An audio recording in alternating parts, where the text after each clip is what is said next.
The air around the heavyweight boxing scene was thick with speculation, whispers of fear, and accusations of deliberate avoidance. Eddie Hearn, the ever-calculating promoter, found himself in the crosshairs of controversy, his intentions questioned, his motives scrutinized. For years, he had masterfully guided Anthony Joshua through the treacherous waters of the heavyweight division, maneuvering past formidable opponents and seizing golden opportunities. But now, an ominous shadow loomed, a name that sent ripples of unease through the carefully curated path Hearn had carved for his prized fighter. That name was Martin Bakole.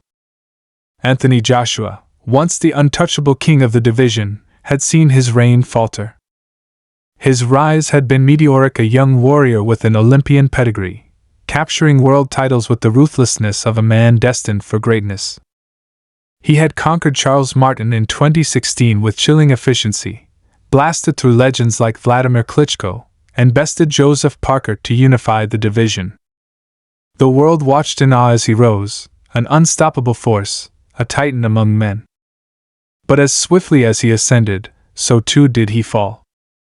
The shocking defeat to Andy Ruiz Jr. in 2019 sent tremors through the boxing world, his aura of invincibility shattered in a storm of fists. Though he avenged the loss with a disciplined display in the rematch, the scars remained. Then came Usyk. The Ukrainian maestro, a master of movement and precision, outclassed Joshua not once but twice. Those back-to-back defeats in 2021 and 2022 reshaped the narrative. No longer was Joshua the undisputed king, he was a man on a mission of redemption. He clawed his way back, stringing together 4 victories, each fight a desperate attempt to reclaim his former glory. And then, as if fate had a cruel sense of humor, Daniel Dubois stood in his path and ended it all within 5 punishing rounds. The dream of a third championship reign was crushed beneath the weight of a younger, hungrier challenger. But boxing never sleeps, and whispers of redemption refused to die. Rumors surfaced of a colossal event: Joshua versus Martin Bakole in Africa. A fight that would carry echoes of history, a return to the land where Muhammad Ali had forged his legend in the rumble and the jungle. For Joshua, it was a chance to not only fight but to reconnect with his heritage, to write his own chapter in the storied annals of boxing's most sacred battlegrounds. Yet, just as the dream began to take form, doubt crept in. Billy Nelson, Bakole's fiery trainer, did not mince words. He took to social media, throwing a verbal grenade into the conversation, accusing Eddie Hearn of cowardice, of spinning excuses to shield his fighter from the inevitable reckoning. "I was bombarded with is Martin versus AJ happening in Africa? Last night," Nelson wrote with venom. "My reply was, His Excellency wants it, Martin wants it, AJ says he wants it, but Big Eddie seems to be shing his pants, making up every excuse to avoid it. Big Ed knows." The words rang out like a challenge, a public condemnation that could not be ignored.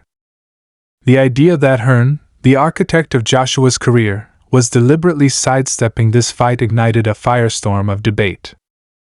Was this a calculated move to preserve Joshua's legacy? Or was it an unspoken admission of fear? Joshua, ever the warrior, had long professed his willingness to fight anyone, anywhere. His record, stacked with battles against the division's best, was evidence of his courage. And yet, Bakole was not just another opponent. He was a wrecking machine, a fighter in his prime, fresh off a career-defining knockout of the highly touted American prospect Jared Anderson. Bakole was no stepping stone, he was a landmine waiting to detonate. The stakes were high. The risks, perhaps too great. With another title opportunity within reach, would Joshua gamble everything on a brutal war against Bakole? Or would he wait, bide his time, and aim directly for championship glory once more? The answer remained elusive, but one thing was certain: the world was watching, waiting for the next move in this high-stakes game of boxing chess. The tension in the boxing world continued to mount, swirling like an impending storm that refused to break. As the days passed, speculation transformed into fervent debate, filling online forums, sports talk shows, and gym conversations. Was Eddie Hearn truly shielding Anthony Joshua from the dangers of Martin Bacall, or was there a deeper strategy at play, one that only the shrewdest of promoters could comprehend? It was impossible to deny that Joshua's career had reached a crossroads. He was no longer the wide-eyed young champion crushing all in his path. The years of brutal wars inside the ring had taken their toll, each battle leaving invisible scars that only those who lived through them could truly understand. Every punch absorbed, every round fought, every ounce of energy spent in pursuit of greatness had brought him here to a moment where every decision carried the weight of finality. There was no room for error. A wrong step could erase the years of toil and dedication, cementing his legacy as a great fighter who fell just short of regaining his former dominance. Yet, despite the caution that surrounded Joshua's career, there was something undeniably enticing about the prospect of fighting in Africa. The echoes of history, the whispers of legends past, and the sheer spectacle of such an event made it an opportunity unlike any other. For years, he had spoken about the desire to fight on African soil, to bring the world's attention to a continent that had birthed warriors and kings alike. It wasn't just about boxing, it was about something larger than himself, a connection to his roots that he had long yearned to solidify. But with Bacall standing in the way, that dream was coated in danger. There was a reason why Billy Nelson had been so vocal in his call-out. He knew exactly what his fighter was capable of. Bacall was not the type of opponent one walked through without consequence. He was a hulking powerhouse, deceptively fast for his size, with the ability to turn the tide of any fight with a single, well-placed shot. And more importantly, he was hungry. Unlike Joshua, who had already tasted the glory of championship gold, Bacall was still fighting to etch his name among the elite. He had everything to gain and nothing to lose, making him the most dangerous kind of adversary. Joshua's camp remained silent in the face of Nelson's accusations, refusing to feed the media frenzy that was spiraling out of control. But silence, in the world of boxing, often spoke louder than words. Was it hesitation? Was it negotiation behind closed doors? Or was it exactly what Nelson claimed, fear disguised as strategic maneuvering? The question loomed over every conversation, dividing opinions across the sport. Some insisted that Joshua had never ducked a challenge in his career, that he had faced the best and was simply being methodical in choosing his next step. Others weren't so sure. They saw a man who had been battered by defeat, a fighter who had been knocked down enough times to know that another devastating loss could spell the end. To step into the ring against Bacall was to dance with destruction, and with his legacy on the line, perhaps it was a dance he was no longer willing to risk. Meanwhile, Bacall continued to rise. He had earned his place among the contenders, his performances demanding recognition. His victory over Jared Anderson had sent shockwaves through the heavyweight ranks, dismantling the hype surrounding the young American prospect in a manner so brutal that it left no doubt about his capabilities. He had become the nightmare that no one wanted to face, a ticking time bomb capable of detonating a career with one well-timed explosion of power. And now, he had Joshua's name in his sights, a target he had been calling for long before this recent wave of attention. The question remained, would he get his chance, or would his opportunity slip through his fingers, cast aside in favor of a more sensible route for Joshua?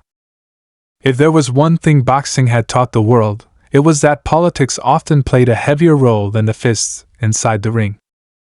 As all of this unfolded, there was another layer of intrigue brewing. Daniel Dubois, the very man who had crushed Joshua's dreams of becoming a three-time world champion, was now at the center of the division's shifting landscape. With Bacall's next fight lined up against Efa Jagba in an IBF eliminator, the pieces were moving rapidly. If Bacall emerged victorious, he would be positioned for a shot at Dubois' title, a fight that would push Joshua even further from immediate championship contention. The stakes could not be higher. If Joshua chose to fight Bacall, he would be walking into a war that could redefine his career. If he chose to wait, he risked watching the division move on without him, leaving him stranded in a limbo from which few great fighters ever return. The battle was no longer just about physicality, it was a mental war, a game of chess being played behind the scenes. Every move had consequences. Every decision would shape the narrative of Joshua's final chapters. And the world was watching, waiting, as the tension reached a boiling point. The storm of speculation showed no signs of dissipating. If anything, it grew stronger, fed by the silence of Anthony Joshua and his team. In the world of boxing, where bravado was as valuable as skill, silence often spoke volumes. It was not just the absence of words but the deliberate withholding of them that made people wonder. If Joshua was eager for the fight, why not confirm it? Why let the accusations from Billy Nelson linger in the air like an unanswered challenge? The longer he waited, the more the narrative twisted itself into something darker, something that threatened to stain his once unquestionable reputation. Was it really strategy, or was it avoidance?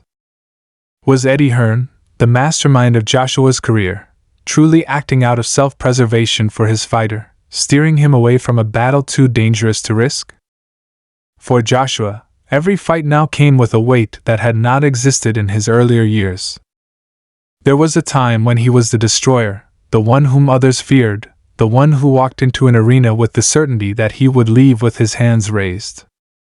But that was before the defeats. Before Ruiz. Before Usyk. Before Dubois. Before the harsh reality that even the strongest, most dominant champions could be humbled inside the ring. Each loss had chipped away at the invincibility that once surrounded him, replacing it with the cold truth that in boxing, time was never an ally. The whispers of doubt were no longer limited to analysts and critics, they were creeping into the thoughts of the very fans who once worshipped him. Could he still go to war with the best? Could he still stand in the trenches and trade punches with a man like Bacol, who was brimming with confidence, untouched by the self-doubt that came with being knocked out in front of the world? But there was another side to this, one that only those who understood the intricate dance of boxing strategy could see. This was not just about bravery or cowardice. It was about legacy. Joshua had already been to the top of the mountain. He had held championship gold, had headlined the biggest events, had tasted the sweet air of dominance. At this stage of his career, was taking a fight against Bacol the best move? Was it wise to risk everything against an opponent with little to lose? A loss to Bacol would be devastating. It would not just be another setback, it would be the definitive moment that marked the beginning of the end. And that was something Joshua, and more importantly, Hearn, had to consider with cold, calculating precision. Hearn was no stranger to criticism. He had built a career on taking risks, on putting his fighters in front of the biggest challenges and reaping the rewards when they triumphed. But this was different. This was Joshua. The fighter he had molded from an Olympic gold medalist into a global superstar. If Joshua went down again, if he suffered another brutal defeat, it would not just be the fighter who felt the impact, it would be the entire empire that had been built around him. Pay-per-view sales, endorsements, ticket revenue, future mega fights, all of it hung in the balance. It was no wonder Hearn was hesitant. No wonder he was accused of making excuses. Perhaps, in his mind, he was simply protecting his investment, ensuring that Joshua's path back to glory was not derailed by a fight that held more risk than reward. Meanwhile, Bacol was growing impatient. He was not interested in the politics of boxing, the careful maneuvering, the long negotiations that often resulted in fights never materializing.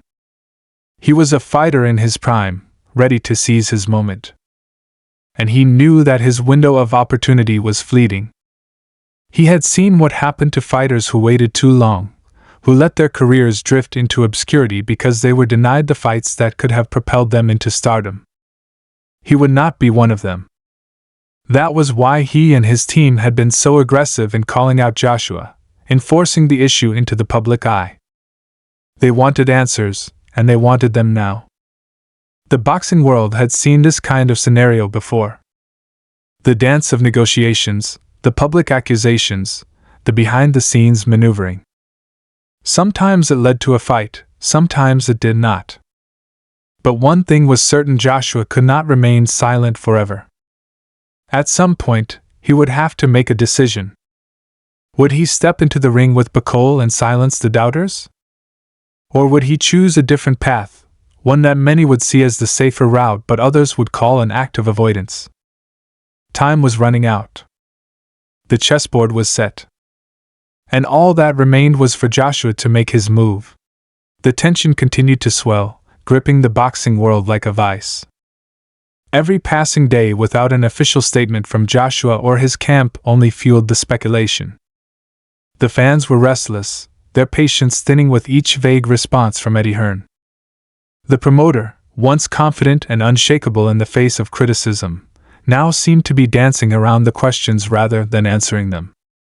Each interview was carefully worded, every comment laced with just enough ambiguity to neither confirm nor deny that a fight with Martin Bacall was truly in consideration. But the more Hearn attempted to sidestep the issue, the more the accusations of fear gained momentum. Bacall and his team were relentless. They refused to let the conversation fade into the background, determined to keep Joshua in their crosshairs. Billy Nelson's words had struck a nerve, not just with the public but within the very ecosystem of heavyweight boxing. Other fighters began to weigh in. Some called for Joshua to take the fight, claiming that he had never been one to back down from a challenge. Others were more cynical, suggesting that perhaps Hearn's reluctance was justified, that Joshua, despite all his past accomplishments, was no longer the same fighter who had once torn through the division with ruthless efficiency. Was it self-preservation? Or was it simply the reality that at this stage of his career, Joshua could not afford to risk everything against a dangerous, unheralded opponent with nothing to lose? For Joshua, the pressure was unlike anything he had faced before. It was not the kind of pressure that came with a championship fight, where the goal was clear and the stakes were defined. This was different. This was a battle against perception, against the creeping doubt that had been growing ever since his first fall from grace against Andy Ruiz Jr. Back then, the narrative had been simple: he had underestimated his opponent, suffered a shocking defeat, and then corrected his mistake in the rematch. But as the losses continued to pile up, the story became more complicated. Losing to Usyk once was understandable. The Ukrainian was a generational talent, a master technician who could outthink and outmaneuver even the best heavyweights in the world. But to lose twice? And then to be stopped by Dubois in what was supposed to be his grand return to glory? The invincibility was gone. And with it, the confidence of those who had once believed that he was destined to rule the division for years to come. Joshua was not oblivious to any of this. He had heard the whispers, read the headlines, felt the shift in public opinion. He had spent years building his reputation as a fearless warrior, a man who took on the best without hesitation. And now, for the first time, that reputation was in jeopardy. He knew that if he walked away from the Bacall fight, it would not be seen as a strategic decision, it would be seen as an admission of weakness. And in boxing, where perception was almost as important as performance, that was a dangerous position to be in. But even as the world awaited his decision, another reality loomed over him. Time.